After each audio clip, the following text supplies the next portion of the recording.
Good evening to all the viewers who are watching live and will be watching on a recorded version. Uh, this is me, Orko Mukherjee, your IT manager, and we have started on time. So thanks for waiting, guys. And without wasting any more time, let's just jump into our 30 seconds countdown time.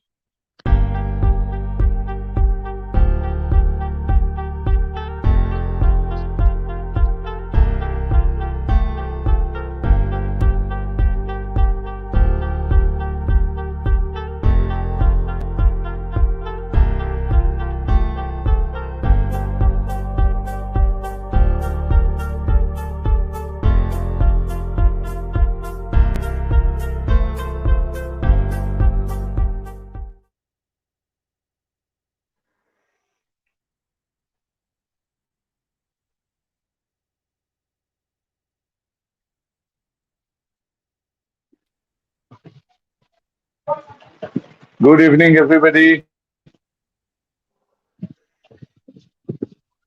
Good evening. Good evening, sir. Good evening. Very good evening to all. Now, now we are on the 78th CME live, and it's a proud privilege to have with us tonight our co-host, Dr. Devnaran Kalyani, sir. And tonight we'll be having another very renowned alumnus from Extreme South, Dr. Professor N.R. Sharma. And to inaugurate tonight's program,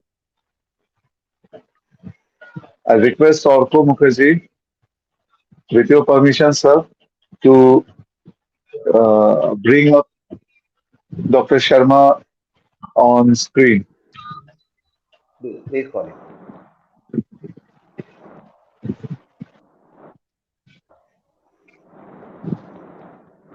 Hello, sir. Good evening. Hello, good evening. Good evening, Dr. Thank you. Sharma. Yes, good evening. Yes. Okay. Good evening, everyone. Okay. Welcome to our seminar today. Welcome to our seminar today. We are honored to have such a distinguished, excuse me, such a distinguished group of doctors joining us. Do you hear me? Hello? Do you hear me? Hello? Yes, Hello? sir. Yes, sir. We can hear you, sir. We are honored to have such a distinguished group of doctors joining us. Today's event promises. Today's event promises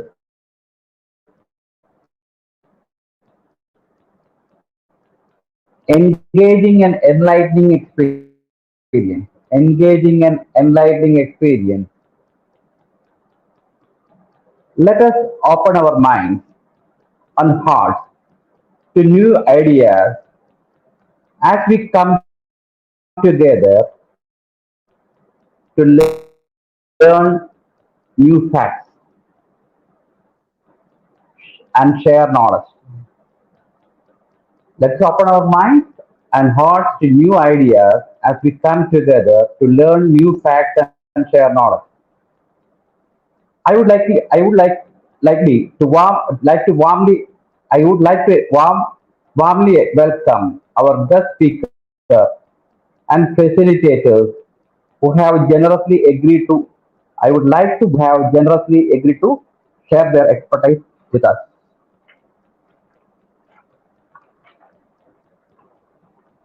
Let us take advantage of this opportunity to grow and learn together for the sake of homeopathy. We have an exciting lineup of topics and activities for the day. A big thank you for organizing committee for putting seminar for putting the seminar together and for their hard work. Thank you.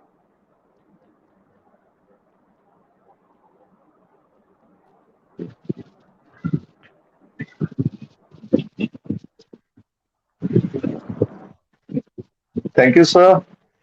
And Professor Sharma, with your permission, we like to call on tonight's moderator, Professor Sheikh Jahir Abbas, sir, and our speaker tonight, Dr. Shumana Sengu.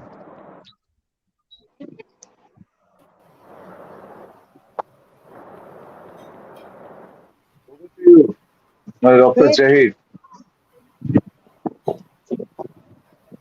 Dr. Jahir Abbas. Yes, sir. Sir, actually, there is a problem in my mobile phone. Okay. So many WhatsApp is coming on my screen. That is the problem. Okay, okay. Okay. Can I start? Okay. Over to you, Okay. Dr. Shumana. Really,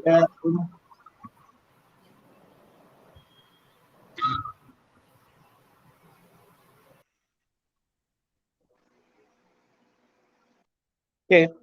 Really, in 78 CME organized by this our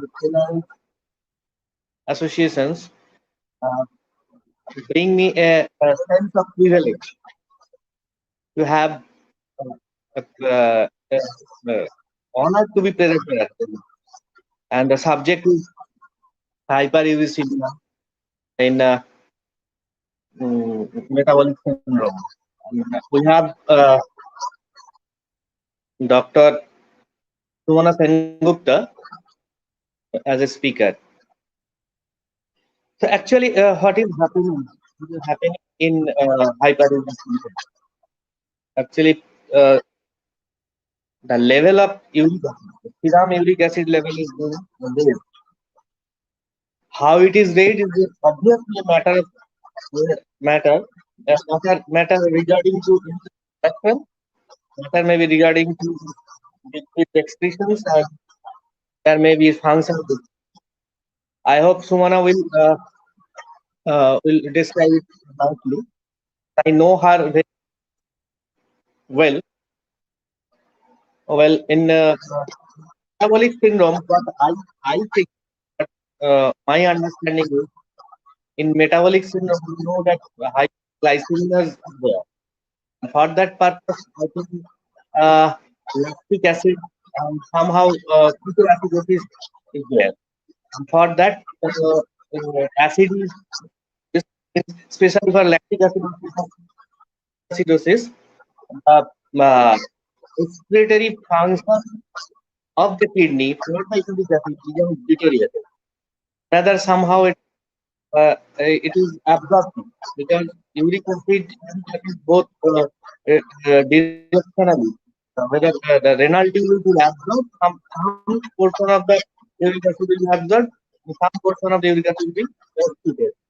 In these cases, there will be some obstruction in excretion, so there will be more and more absorption of the so hyperuricemia. Anyway, there are so many causes and etiological for this rise of uric acid level.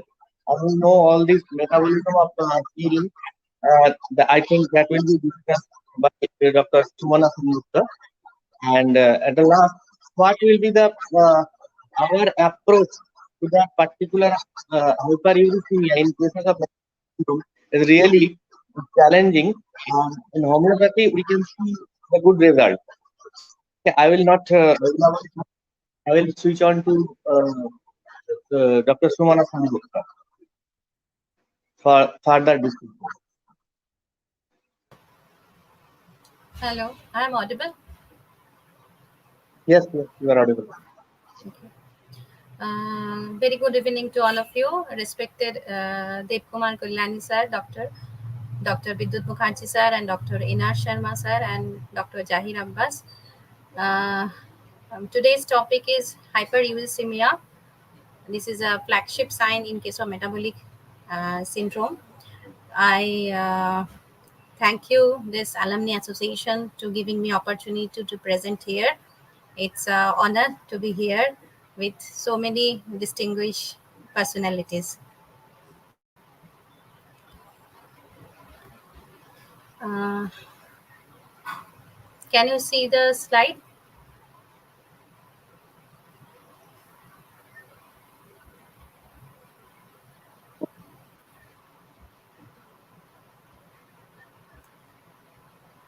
Can you, hello? Can you see the slide? Yes, yes. Okay, can we start presentation? Yes, we can start. Okay. The topic is an approach to hyperuricemia, a flagship sign in case of metabolic syndrome. As we are all encountered in our OPDs, in our hospitals, clinics, the gout patients, that is due to hyperuricemia. So when we are thinking of hyperuricemia, we are thinking of gout first, because there may be other components of hyperuricemia which leads to other disorder that is somehow missed. And at the same time, we are also facing so much of patient who comes with lots of diseases together, especially if the patient is coming with 2 or 3 diseases, especially non-communicable diseases, which is are rising these days. That is, patient is having the medicine for diabetes or pre-diabetes or hypertension. At the same time, patient is having dyslipidemia, and along with that, patient is having the medicine of hyperuricemia. So all these are leads to, actually these are the metabolic syndrome. That means all they are related with each other. Either patient having one cluster of diseases or many diseases at the same time. So sometimes hyperuricemia is responsible for development of other component of metabolic syndrome, or some other component is also responsible for development of the hyperuricemia. So it's go hands by hand. So let's, in this presentation, I will give emphasis on the hyperuricemia and this few link up with the metabolic syndrome. So let's start with the hyperuricemia. It is all new that this is a serum uric acid level greater than 2 standard deviation above mean of the population. In Indian populations, in case of male, it is more than 7 milligram percent, and in case of female, it is more than 6 milligram percent. Before coming to the disease condition, let's have a look in the pathophysiology, because that is the main basis for this development of the metabolic syndrome. So it's actually the end product of purine metabolism. It starts with the purine synthesis. So purine come from the 2 sources. One is dietary purine and one is tissue nucleotides. Dietary purines includes all the things, that is red meat or high fructose diet, or having so much of animals organs in our dishes, and that should be 100 to 200 milligram per day. That is the limit. And there is a breakdowns of cells which comes under the tissue nucleotides. So from the purine, it's from the hypoxanthine, and from the hypoxanthine to xanthine and uric acid by the xanthine oxidase enzyme. And this uric acid, there is a excretion of uric acid through the 2 routes. One is renal excretion, that is 2/3 of the excretion is through the renal to the kidney, and 1/3 is to the intestinal excretions. So when there is a disbalance between the formations and excretion, here lies the development of the hyperuricemia. So it may be due to diminished renal excretion, or maybe increased intake or overproduction of the uric acids. So diminished renal excretion, one of the major causes of renal excretions of uric acid through the kidney is, first one is there is an increased reabsorption uric acid by renal tubules. Second one is obviously CKD, which is chronic kidney failure, which is rising these days. This is also the responsible for the hyperuricemia at the same time, which is causing the renal failure. Third one is obviously there is a lead toxicity, because lead toxicity these days are so much of public health problem, because in the food, in the diet, in the paint, in the air, in the plant what we are taking, especially the lead, and especially the children toys, which is the PVC toys, that is also contains the lead. which also leads to the hyperuricemia. And in case of in our country, the pulmonary tuberculosis is one of the major communicable diseases. So in case of tuberculosis, the first line of drugs is pyridinamide, and which is causing the hepatotoxicity as well as some renal complication, which is a cause of hyperuricemia, and also the alcohol intake. Then increase intakes. Here lies the lifestyle disorder. These days, this metabolic syndrome is nothing but a lifestyle disorder. We are taking so much of red meat, so much of animal proteins. We are taking alcohol, especially the beer, which contain guanosines. So this leads to increased production of uric acid in our body, and there is overproduction of uric acid because of some diseases, underlying diseases, especially the myeloproliferative disorder. Patient is having leukemia. When there is a rapid production of the cell as well as rapid destruction of the cells, or psoriasis, patient is suffering from psoriasis, these all leads to more and more cell depletion, destructions. So this all leads to hyperuricemia. And especially in case of osteoarthritis, lots of people are suffering from osteoarthritis, and there is cartilage shedding in case of osteoarthritis. So that is also leads to another chance. There is another risk factor which leads to hyperuricemia. So if you look at the hyperuricemia, I have already said that gout comes first, but minority of hyperuricemia cases develop gout. Lots of hyperuricemia cases remain asymptomatic without any symptoms. Only if patient is coming from some other diseases, investigation occur and there is asymptomatic hyperuricemia. Especially hyperuricemia is a hereditary disease. So it is one of the another cause. It remain asymptomatic. And another complication is renal hypertension, and that leads to the CVS, which is a component of metabolic syndrome. So first look at the gout first, which is common one. So this is the most common inflammatory arthritis because of deposition of monosodium urate monohydrate crystal in synovial joint. This is actually the disease of middle age man, especially this is a more prone to the male components, but in case of postmenopausal women, hyperuricemia is common. But these days we are getting the younger generation is suffering from hyperuricemia. Either they coming with gout or they are developing hypertension at very younger age, and this is usually occurring at the age of 40 or before age of 40, which is known as a early onset gout. And this is a new terminology coming in our textbooks, journals, because this case are rising because of this is another important component of lifestyle disorders. So here, for the gout, we are responsible for oligoarthropathy. In homeopathic OPD, we are dealing with lots of arthropathy, maybe mononeuropathy, monoarthropathy, or polyarthropathy and oligoarthropathy.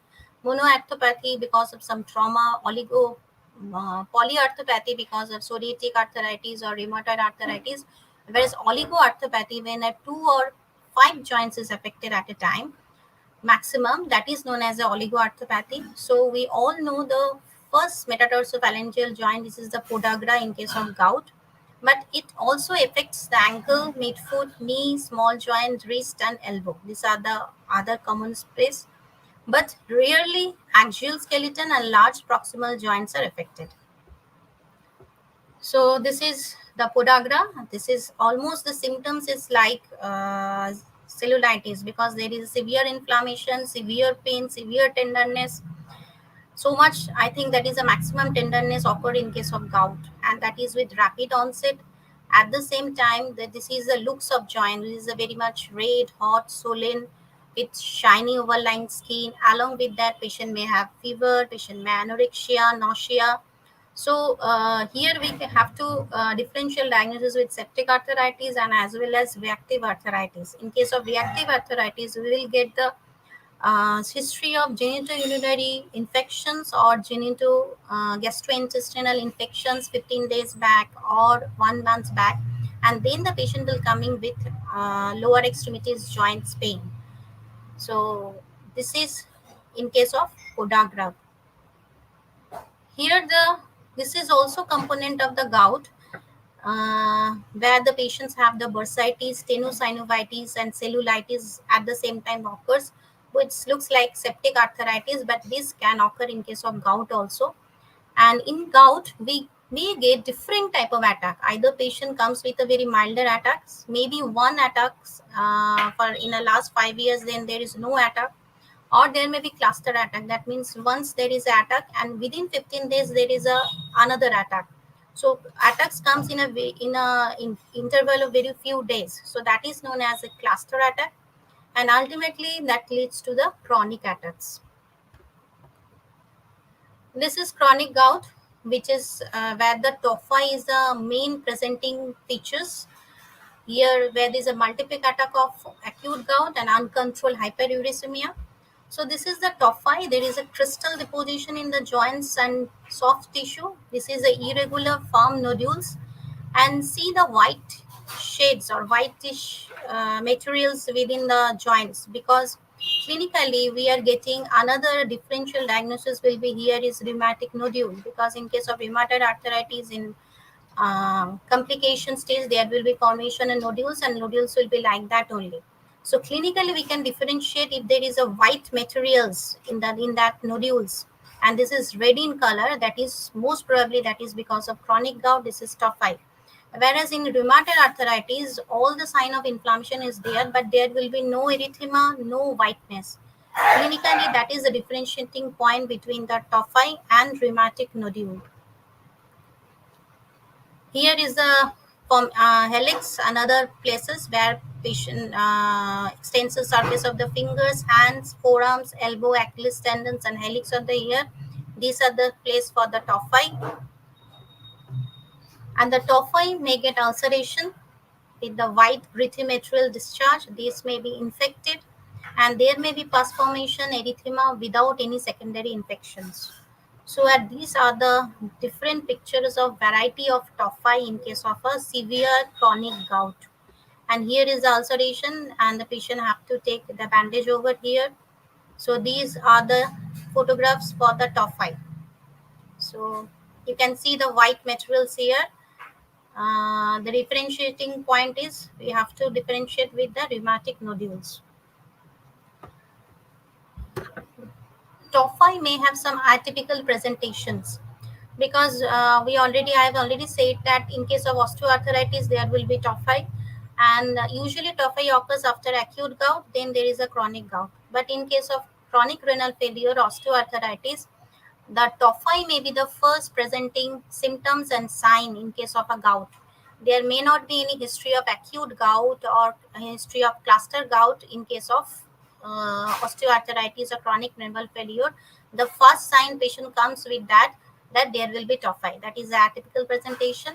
And another very rare form of tophaceous gout is that is a miliarial gout, which is a milia-like presentation, papules all over the body, containing white to cream color material on the erythematous basis. This is the another photographs of miliaria gout. This is a very real clinical presentation. Reference is given here. So this is about the gout. Next come the another complications of the hyperuricemia. This is next common complication we are dealing with in our OPDs is that's nephrolithiasis, uric acid crystal depositions, and that may comes with different type of symptoms. Urate nephropathy is the late manifestation of the severe gout, where the patient is deteriorating towards the renal failure, CKD. So patient will come with albuminuria, at the same time hypertension, and ultimately there will be renal failure. Uric acid nephropathy, this is found in case of patient is a leukemia patient, lymphoma patient, there is a blastic phase. So there is a severe production of the cells and at the same time severe destruction. So there is a huge amount of uric acid production at the same time. So this deposition of uric acid in the kidney leads to acute renal failure.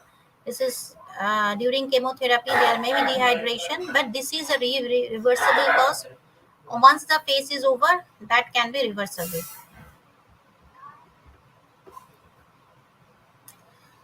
Next come this hyperuricemia, which leads to hypertension, cerebrovascular disease, and metabolic syndrome. Because these days we are facing this type of patients, that at the same time patient having 2-3 non-communicable diseases, patient having obesity, patient having apple-shaped figure or pear-shaped body structures. BMI is very high, patient having sedentary lifestyle, patient having fatty acid, non-alcoholic fatty liver diseases leading to NASH, and the other polycystic diseases. Maybe the patient is having the OCP for the long time.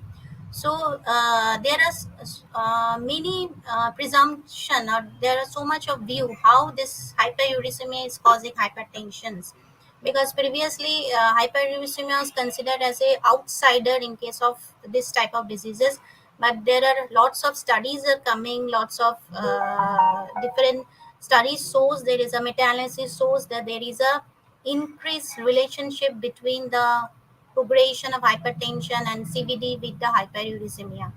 And the most probable cause is that when there is a formation of the xanthine, hypoxanthine, from the hypoxanthine there is a xanthine and there is a uric acid, there is a formation of reactive oxygens here, and this reactive oxygen, there is a formation of the reactive oxygen, and body has the ability to eliminate that reactive oxygen. When there is an imbalance between these two, there is a production and elimination, this leads to the oxidative stress.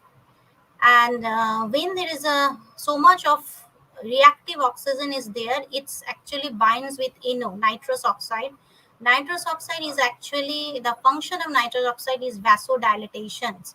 So once the more and more reactive oxygens binds with nitric oxide, that decrease its function to do the vasodilatation. So this, once there is a less vasodilatation, so there is a starting of arteriosclerosis. So this is the starting point of hypertension. Then that leads to the CVD, and that's other diseases. At the same time, there is RASS stimulation, renin angiotensin aldosterone system stimulation, because of hyperuricemia. That leads to hypertension also. And different studies shows that it is because of this oxidative stress, there is a pre-diabetic, insulin resistance is there. At the same time, there is a dyslipidemia. This all leads to decreased clearance of uric acid through the kidney. So this is all interlinking. Maybe diabetes is coming first, then the hyperuricemia, or hyperuricemia is coming first, then there is a hypertension. So these are all the components. So we should take it into the mind. If we are getting a patient of hyperuricemia, we should at least ask the patient what the other disease patient is suffering for, whether patient is having the diabetic or patient may be in pre-diabetic zone. So that will helps us in the investigation purpose. Like in the next slide, I have given the investigations that if the patient is coming with one component of metabolic syndrome, so suppose in hyperuricemia, at the same time, at least we should check the BP, that BP is normal or not, or in the pre-hypertensive zone. And we should ask the patient for the investigation. These are the investigations for the metabolic syndrome, that is blood sugar fasting PP, at least random blood sugar. Then we should the serum lipid profile for dyslipidemia, serum creatinine to see the kidney functions, and obviously CBC and CRP for the in case of gout. When there is an acute flare up of the gout, CRP will be raised.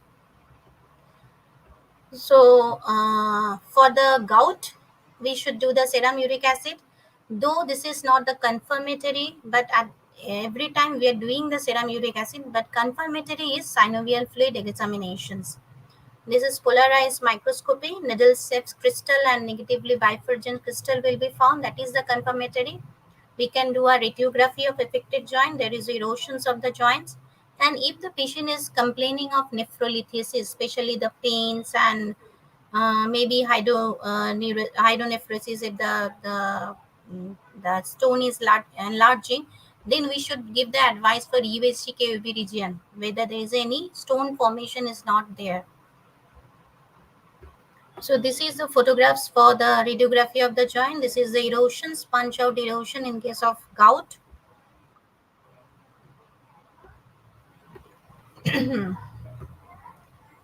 So obviously, when we are dealing with cases of hyperuricemia, general management is very much effective. That we should given, or we should give a health education to the patient, that this is a lifestyle disorder and how to control your diet.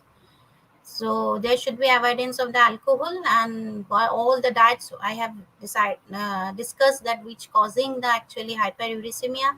At the same time, for the obese patient, there should be control weight reductions, and definitely lifestyle modification is one of the key features managing the hyperuricemic cases. This is the homeopathic therapeutic part, because this is actually the fundamentals of homeopathy, how to take the cases. This is a holistic review of the case is very much needed for individual case of the gout, because the individualization is the key features in case of homeopathy. And what actually surprised me is that the 250 years back, Hahnemann has said about the so much thing, necessary circumstances. This is about the lifestyle actually, what Hahnemann had discussed. That is we are discussing these days. That's all the diet, occupation, the lifestyle, how the patient is doing the exercise or not, what will be the nutrition that actually doing or causing this type of diseases. So obviously, as I have told, or all the practice of medicine books has confirmed that this is a hereditary root for hyperuricemia, which also signifies that we are what we have told in homeopathy about the fundamental causes, the miasm, which are responsible for the that is maybe in case of also hyper asymptomatic hyperuricemia, that may have a tremendous role for hereditary cause. An exciting cause may be the diet and constitution. So if we look into the miasm, according to the H.A. Roberts, the psychotic miasm is responsible for the all infiltration and deposit, which is actually occurring in this case of gout crystals, and there is excessive production of hyperuricemia in the body. And as we are telling these days, the diet and meat is responsible for the hyperuricemia, and which is told 200 years back, that meat which is actually responsible arousing the latent psychosis in soda, and the sodic patient should take the meat sparingly. That is actually we are giving the diet management to the patients. But at the same time, when we are with the hyperuricemia, when we are dealing the other parts of metabolic disorder, metabolic syndrome like CBS or hypertensions, as we know that in case of sodic patient, the there is so much of functional symptom of CBS, but psychotic patients or syphilitic patients die suddenly without giving any warning sign, like soda. So that is happening in these days, that lots of middle-aged people are dying as heart attacks, and hyperuricemia is one of the responsible cause for that. And diabetes is also the pseudosodic in nature, as well as there is a psychotic background. If it is there, then that will be very severe. So if when dealing with hyperuricemia with metabolic syndrome, we should have a multi-miasmatic approach in those cases. So I took the NAR repertory because I want to see that this is there's a connection between the metabolic syndrome and hyperuricemia. Can we take the rubrics connecting this component of metabolic syndrome? So in the we take the rubric of uric acid, we got the constitution.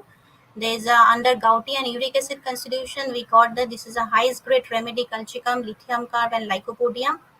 And these are the symptoms. There is a bladder calculi, small crystal of uric acid. There is a these are the single remedy, that is Paradia brava, and urine increase with copious diuresis, polyuria, which is actually the component of diabetes, uric acid deposit. There is a lithium carb, and there is also medicine for cardiac diseases.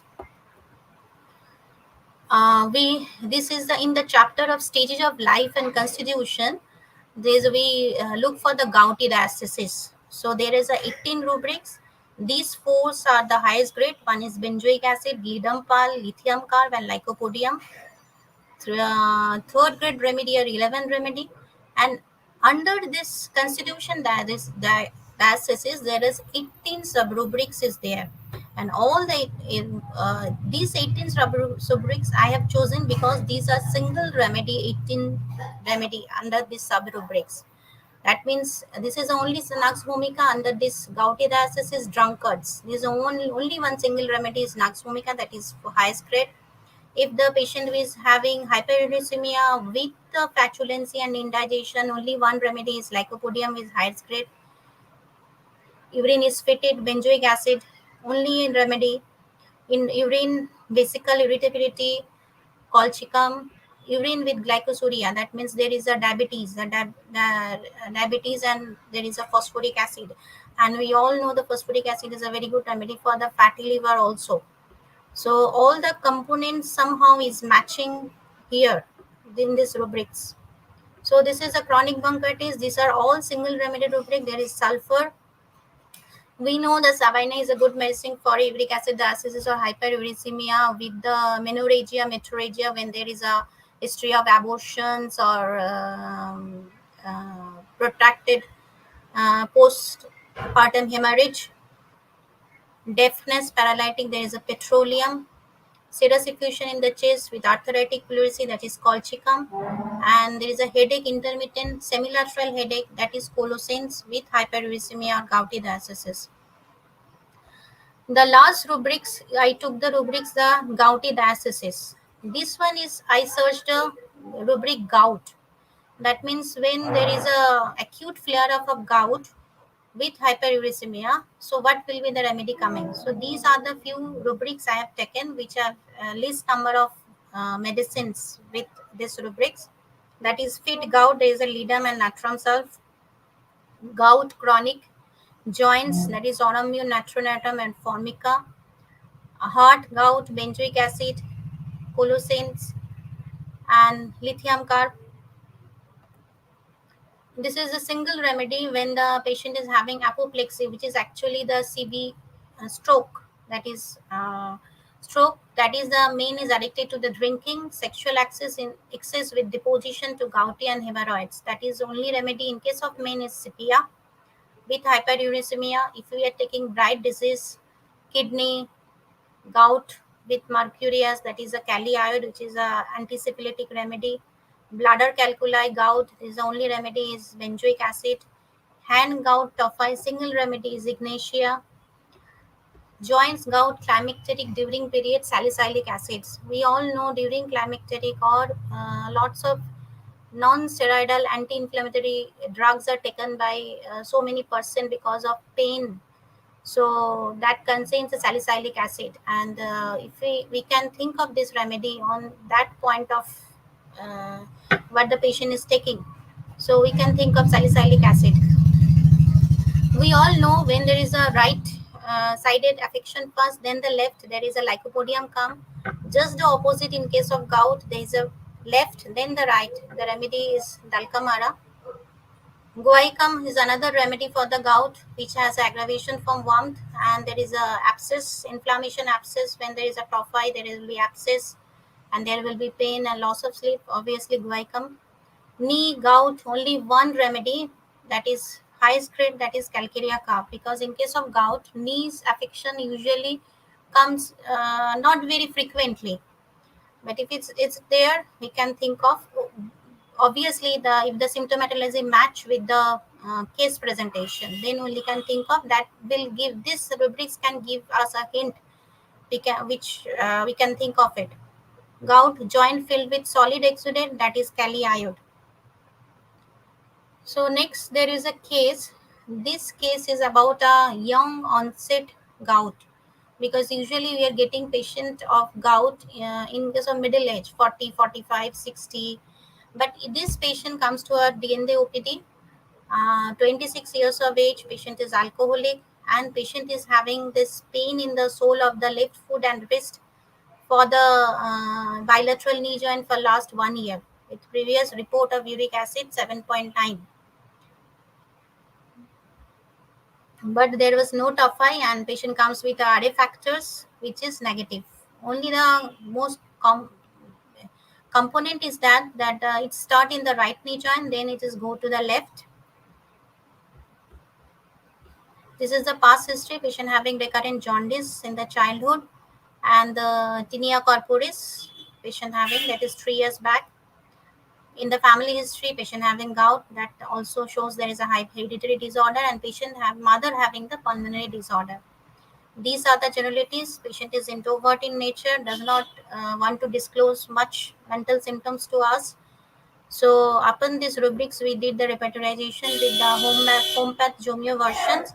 So this rubrics is coming. So we have given the first prescription was lycopodium, 32 dose, followed by rubrum.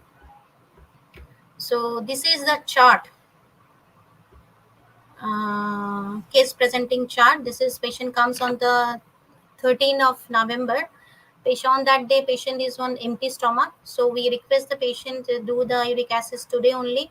So patient did the uric acid on that day in our hospital. Then uric acid level comes as a 7.9. And we start with lycopodium 32 dose. Then 2011 patient was better. Uric acid on the 3011 comes at 8. So we placebo. Then 1412 there is some pain in right hypochondrium, so we have given lycopodium 201 dose. Then again patient was better. Then in February again we have, because of some pain, so we have repeated 1 dose.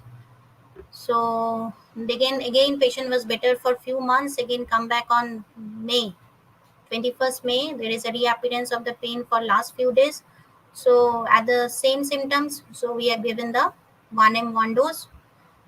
Here the patient comes with a report. In the February, patient comes with a report that uric acid has diminished, that is 6.02 milligram percent. In the June, it was again further diminished, 5.63 milligram percent. On the July, there is a reappearance of the pain, so we have given the 1M1 dose, we have repeated. This is after July, that is followed by placebo for few months. On 2010, that is on the October, patient comes with tinea. There is a history of tinea in the past history. So there is I think in the September also there is appearance of the tinea. So we thought that there is a reappearance of the old symptom. We did not give any medications. We wait and watch. But on 29 there is a persistence of tinea and there is a severe itching, so we are given the sulfur according to the symptomatology. And after lycopodium the sulfur come, and repertorization sheet also shows that after lycopodium the second highest grade was sulfur. But there is a persistence of the tinea, but at the same time serum uric acid level falls. In the December patient comes, tinea persists, but serum uric acid level falls further, 4.6. On the history of pulmonary tuberculosis in the family, we have given the Vacillinum 31 dose. So after that, this is the last prescription. Unfortunately, we did not lost the picture of tinea. This is modified Naranjo criteria we did for this case, and which comes as a 12. Total marks is 12. This is the reports. This is on the 13/11/21/8. This is the 6.02 on the February 23rd February. Then again on the 19th, this is 5.63 in the July, 15 June, and the last one is on the 4.6. That means this is a 1 year span. With the homeopathic medicine, the uric acid level falls and uric acid levels didn't increase further. It maintains, and patient doesn't having any symptoms of hyperuricemia. The tinea was there.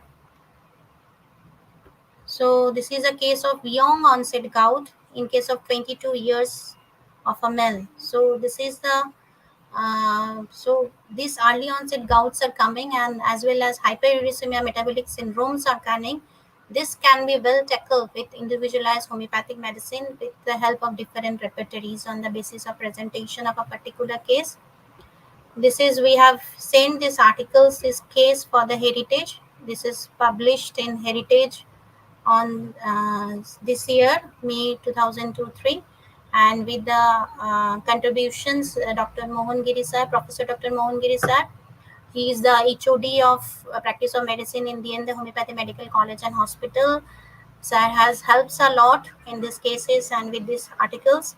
And I also acknowledge the Hasinur Jahan, Dr. Hasinur Jahan. Then he was the PGT.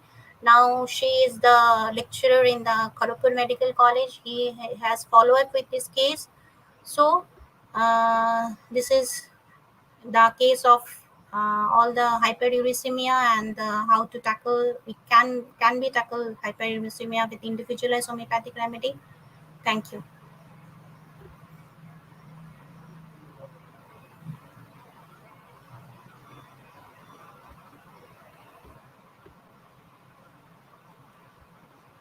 Thank you, sir. Thank you, NIH alumni, to giving me opportunity to present here this lecture. And I convey my deepest regards, best regards for the sirs, and also for the Dr. Rajatpal sir, who is also have said me about to present here. And I have Jahir Da. Thank you very much for giving me introduction. Jahir Da is my senior first batch practice of medicine student and the second batch. And thank you, Kullani sir and Bidut sir and Dr. Ina Sharma sir. Thank you very much. Thank you, Sumana. It was a very nice presentation. I have heard this presentation after so many months. So you have covered all the corners from the production of uric acid, from the excretions of uric acid, whether it is the functional or not, when it is creating problem like metabolic syndrome and renal failures, etc. All this pathophysiology and pathogenesis you have covered very well.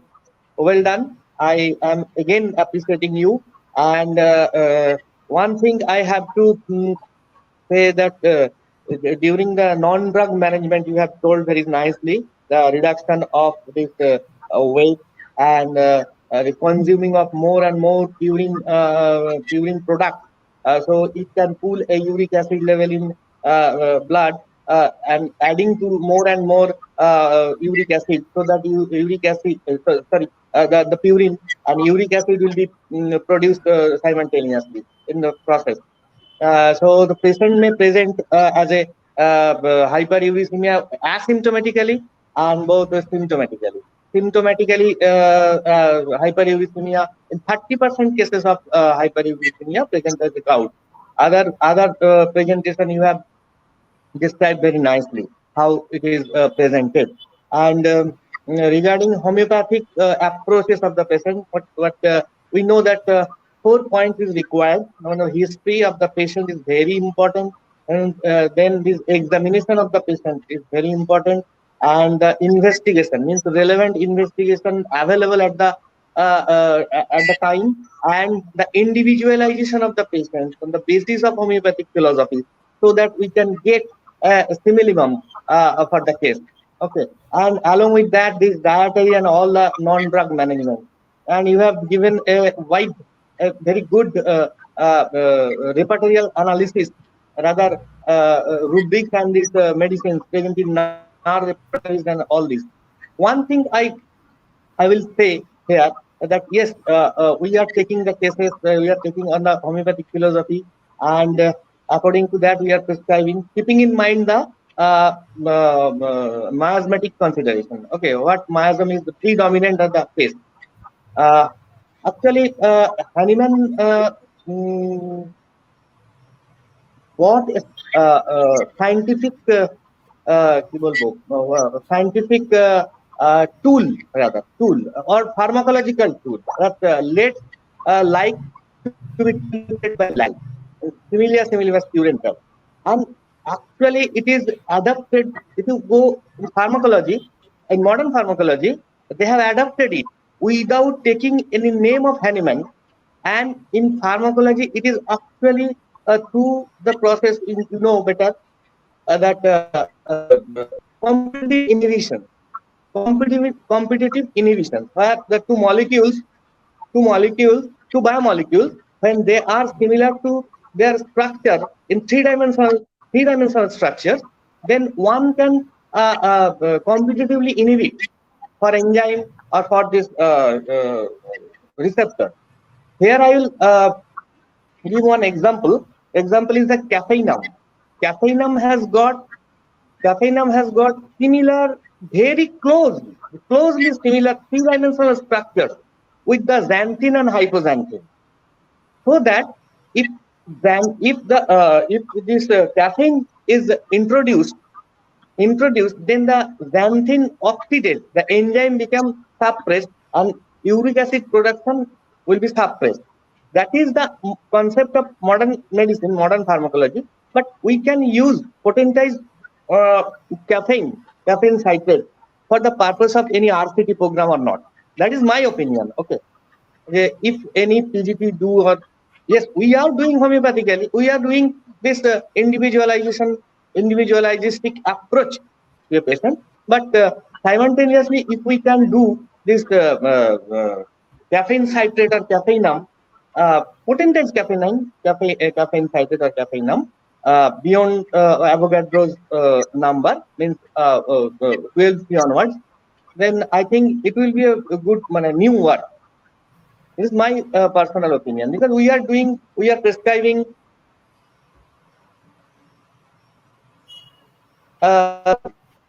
this type very nicely, and I have enjoyed a lot. And I have enjoyed a lot, but at the same time, I have lost my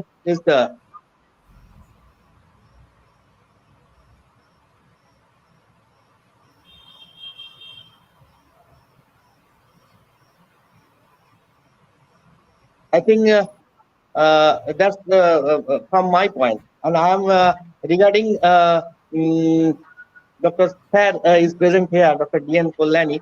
We used to visit Sir's clinic when Sir was engaged in DJD, degenerative joint disorder. Thank you, sir. I am seeing you after a long time. Thank you very much. It is my pleasure to see you after a long period. I have grown my pin.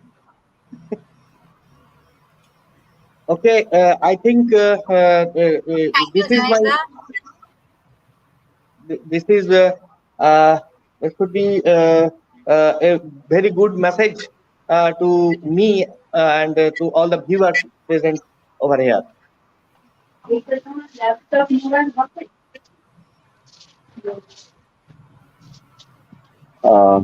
Excellent, Dr.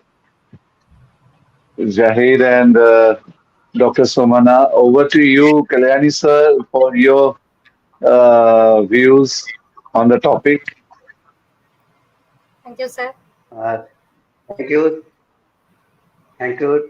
Dr. Zahid Abbas, Somana Sengupta, and Dr. Sharma. Really, today's presentation is a brilliant presentation.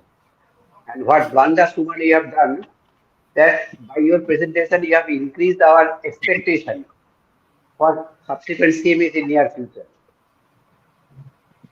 So definitely excellent presentation. And the whole study was done in exactly needed system. Someone above, someone below. Means take some senior, work on your cases, take the help of some juniors to encourage juniors to keep presentations and to give documentation to encourage them. This is the exact procedure for any sort of study, by which all of us will be encouraged and helped. Any mistake, any loopholes that will be corrected by senior, and our work will be encouraged, fulfilled, assisted by the juniors, who will be encouraged by seeing this procedure. It's a very brilliant process. And next is, Suman has covered all the chapters, all the corners of the subject, that is pathophysiology, medicine, your organon, repertory, mathematica. Nice, very nice presentation. So simply what I want to add to the viewers, that uric acid hyperuricemia is not at all a difficult case for us, provided it has not gone to that extent of incurable damage or some severe damage to the kidney or some important organs in the body.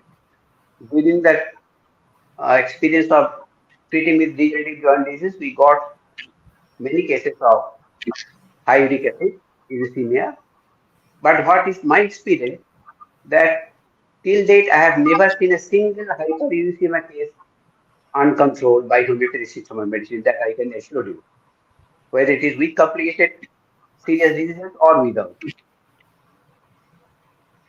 The simple thing we have to done for the same procedure, that take detailed case history, evaluate repertories, keep your exact weapon ready in your hand.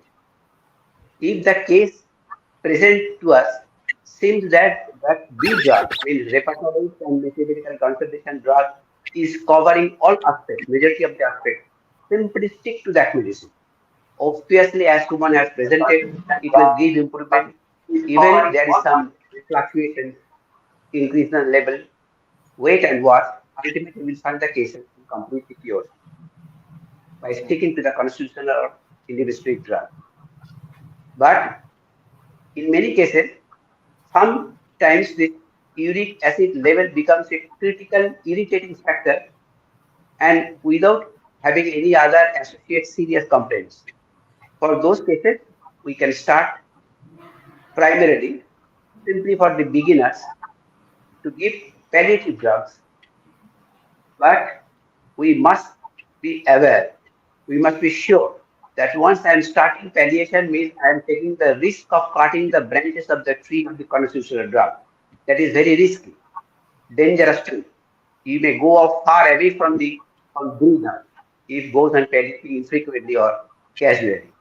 So on those cases, what I have seen, if at all necessary, we can palliate the cases by some drugs, as you have seen from Sumana Sengupta, uric acid, lithium carb, etc. But this constitutional treatment not only cures the level of uric acid, uricemia, but also it will cure other complications at the same time.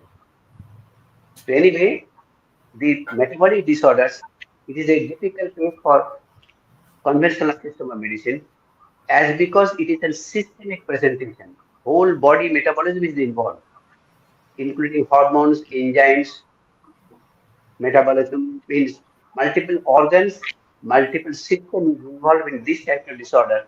Homeopathy is the best process of treatment of choice, because homeopathy always covers whole body, whole system, all the system in totality. In metabolic disease, it is a true totality cases where multiple system organs are involved to present the picture of the disease. So anyway,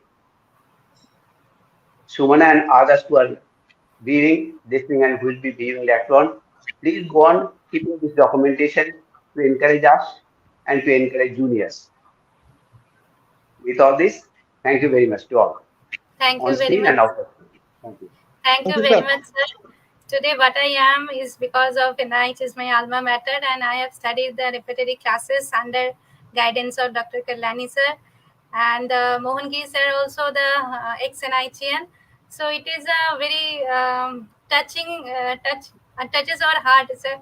We are getting opportunity here. It's something different. Thank you very much, sir. Thank you. Yes, yes. Really. Go on presenting this type of cases. Okay. Thank you. Thank you Carry very on. much, sir. Thank you. Many Thank you, thanks. all of you.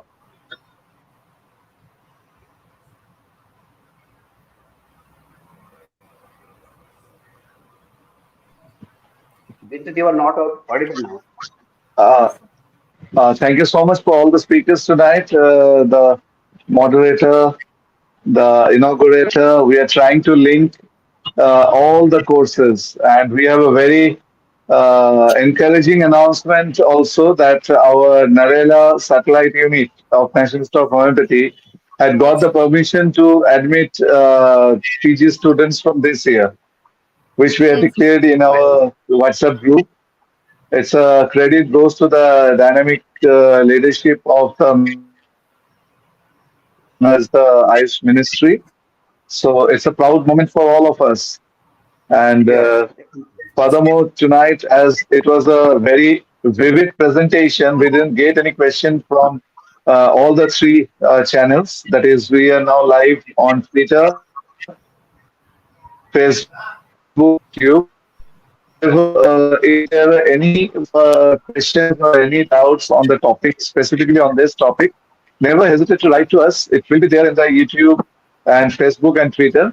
I think our speaker and the moderator will get time to answer them in due course. And relating to the Alumni Association activities, we are always for the alumnus across the globe. We are trying to reunite each and every ex-student of NIH because with the sharing of experiences, only and only then we can highlight the National Institute of Homeopathy as well as the homeopathic fraternity. We had been blessed to have stalwarts like we have with us Dr. Kalyani sir, Dr. Sunimal Sarkar sir, S.Z. Khan, Dr. S.K. Bhattacharya, Ishwara Das sir, Nirupama ma'am, uh, and lot of others to name a few.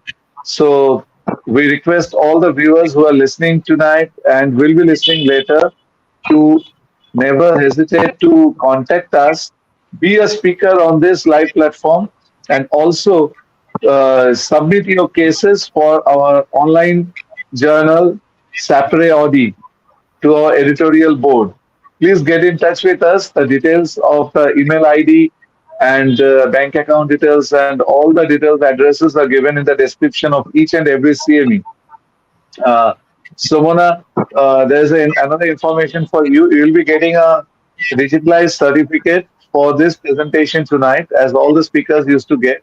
And please, madam, get encourage your students, your seniors, your colleagues, all across the state and the country to be a speaker in the upcoming Yes, sir.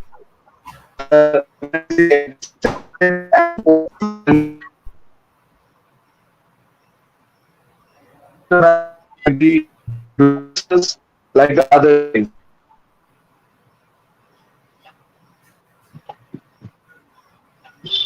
So it's a request also. We Jahir, can you hear us? Now I Hello? can hear you. Yes, yes, sir. Yes, now Okay. yes, I can hear. Yeah, the some network connectivity. These are the challenges we are facing for last 77 episodes, and we are overcoming all the challenges by blessing Yes, of sir. God and all the good wishes of you all. Jahir, we want to see you as a speaker as early as possible because a lot of people are having a lot of talents who had been in touch with NIH and they can present a huge quantum to the community, to our homeopathic fraternity. So, with that and with permission of our beloved Kalyani sir, we are returning back to the backstage editor. All four, please stay back in the studio because post live there will be a personalized discussion. Over to you, Orko. Orko, Thank you all. can you hear Thank you us? and good night. Over to you, Orko.